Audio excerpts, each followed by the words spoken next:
سبحان الله وبحمده عدد خلقه ورضا نفسه وزنة عرشه ومداد كلماته. اللهم لا سهل إلا ما جعلته سهلا ولا تخزني يوم يبعثون يوم لا ينفع مال ولا بنون إلا من أتى الله بقلب سليم.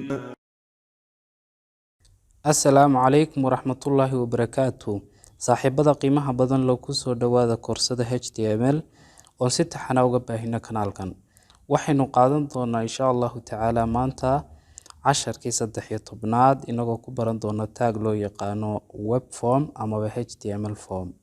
formiska waxaa isticmaalo website-yada oo la-aantii aanay waxba kala socdeen.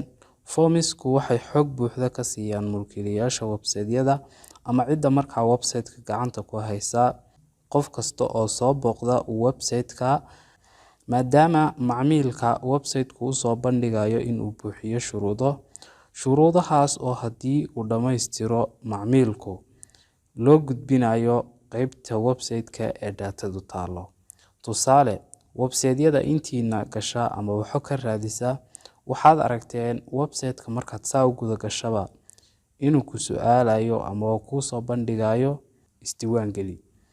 marka taa samayso ayaad awood u leedahay inaad website-kii guda gasho oo aad xog ka hesho. formku waxyaabaha uu ku weydiinayana waxaa ka mid ah magaca, emailka iyo passwordka. website-ka markastoo aad rabto inaad booqato, emailkaagii iyo passwordkaagii aad samaysatay ayaad ku geli kartaa. waxaan filayaa hadda in aad ila fahanteen html formisku waxay yihiin iyo muhiimadooda. waxaynu aadaynaa editorka Notepad++ si aan ugu samayno. waxaynu joognaa editorka Notepad++, waxaanaynu soo furan doonaa daaqad cusub. Ctrl+N ayaan leeyahay. waxaan save garayn doonaa marka hore page-kan aan furtay cusub. file ayaan tegi, save as baan kasii dooran. waxaan kasii dooran qeybta aan dhigaya computerka. marka halkan waxaan ku qori doonaa form.html. okay, hadda waa la save gareeyay. waxaan ku qori karaa hadda codeskii baan ka bilaabi doonaa html. waxaan dhammaystirayaa qeybta asaasiga ee html. halkan baan html ka soo xiri doonaa html. halkan waxaan ka furi doonaa taag kale oo loo yaqaano head. waynu soo aragnay casharadii hore. headkii ayaan halkan ka soo xidhaya. headka dhexdiisa waxaan ku qori doonaa title. halkaas ayaan ku qori doonaa forms. halkan baan title ka soo xidhi doonaa title waan soo xidhay. waxaynu furaynaa body waxaynu ka soo xidhaynaa halkan html kan xidhan agtiisa. intaa markaan dhammaystiro, halkan waxaan furi doonaa tagga form. waxaana ka soo xidhi doonaa halkan bodyga agtiisa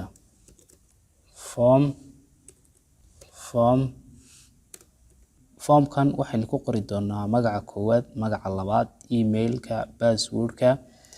afartaas ayaynu ku qori doonaa. waxaynu furaynaa tagga fonti. waxaynu ku dhex qori doonaa first name oo ah magaca koowaad. halkan baynu ka soo xidhi doonaa fonti markaynu furnay aynu soo xidhnay kuna dhex qornay first name. waxaynu bedelaynaa colorkiisa iyo size-kiisa. color equal 2 semicolon. waxaynu ku dhex qoraynaa yellow oo ah colorkii. waxa kaloo aynu siinaynaa size labada calaamadood. kadibna size-kiisa waxaynu ka dhigaynaa 4 kaliya, 4 px. waxa kaloo aynu bedelaynaa background-ka page-ka. style equal labada calaamadood baynu furaynaa. background minus color 2 dhibcood, midabka purple ayaynu page-ka ka dhigaynaa colorkiisa. Ctrl+S. waxaynu ku soo kicin doonaa browser-ka run ayaynu tegaynaa launch in Chrome. waa kan first name oo laynoo qoray. waxaynu samayn doonaa text boxkii qoraalka la dhex gelinayo marka uu rabo qofku inuu magaciisa koowaad qoro. waxaynu ku laabanaynaa page-kii. halkan waxaynu leenahay br break row samee br hoos baynu u degaynaa. waxaynu halkan gelinaynaa input tape baynu leenahay ku dhex qor equal waxa lagu qorayaa ha noqdo text qoraal. sidoo kalena name baynu ka dhigaynaa halkan name equal magacuna la mid noqdo first name. okay control s waxaynu tegaynaa page-kii refresh garaynaynaa. waxay noo soo galay text boxkan aan soo dhaweeyo. hadda text boxkan waxbaynu ku dhex qori karnaa magac ama tiro intaba uu inoo aqbalaya. waxa kale oo aynu samayn doonaa si qofku u garto halkan waxa la gelinayo inaynu first name-ka halka aynu ku qornayba aynu halkan placeholder ahaan u isticmaali karno. markaanad qoraal ku samayn uu halkan qoraal soo dhigmo first name marka aad click siisana oo qoraalkii tagayo aynu samayn doonaa. halkan baynu baxaynaa space waxaynu qoraynaa placeholder ka equal maxaa meesha lagu qoray waxa lagu qorayaa first name ka control s ku laabana refresh garayno refresh. okay first name ayaa halkan lagu qoray. marka tan click siiyo oo aan qoraal bilaabo uu ka tagay qoraalkii meesha waa ciwaan. markaad qoraalka bilowdana tagaya markaad baabiisana soo noqonaya.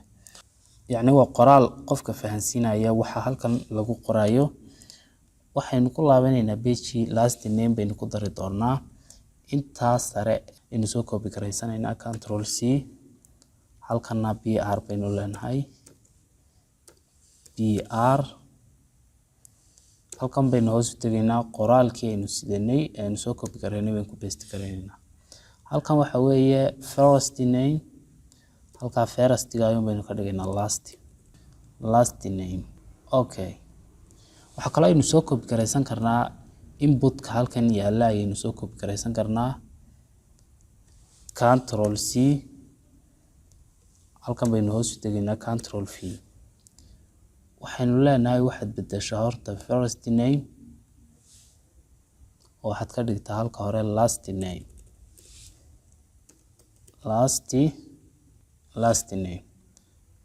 placeholder kana maxaynu ka dhignaa halkan iyana last name. okay aynu refresh garayno. okay last name iyana way noo soo gashay. waxbaanaynu ku qori karnaa hadda. waxaynu kala soo gelinaynaa email qoraalkaas sare ayaynu soo copy garaysanaynaa control c halkan baynu imaan hoos baynu u degaynaa control v. halkan waxaynu ka dhigaynaa oo baabinaynaa email.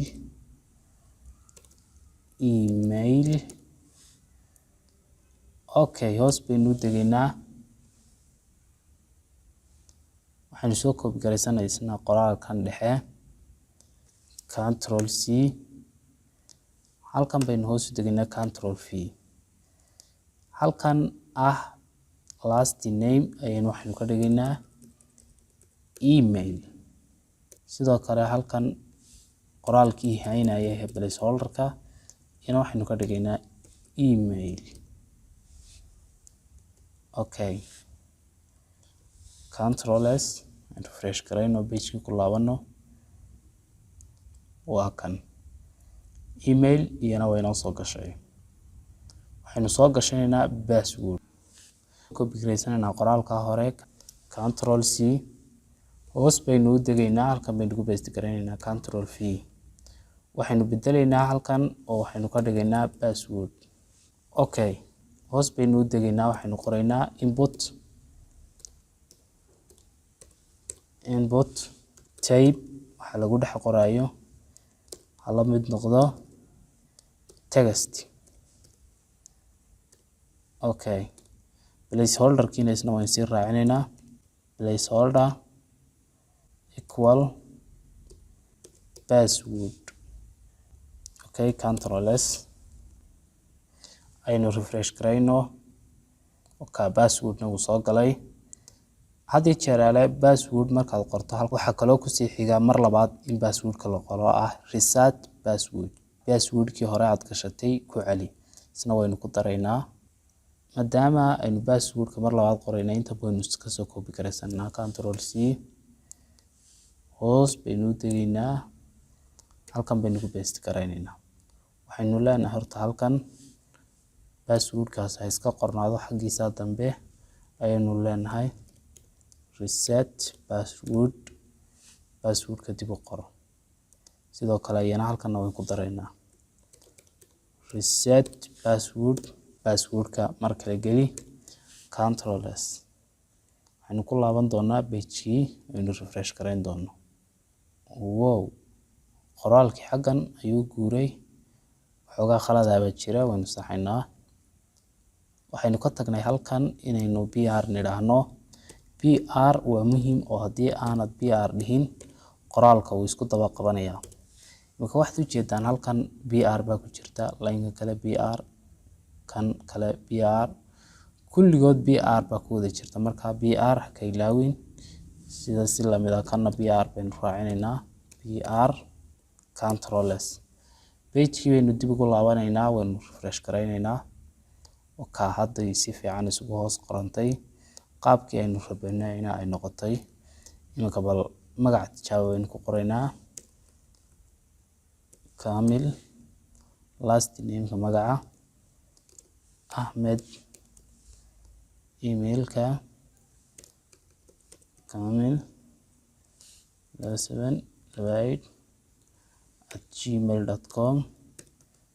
2728@gmail.com.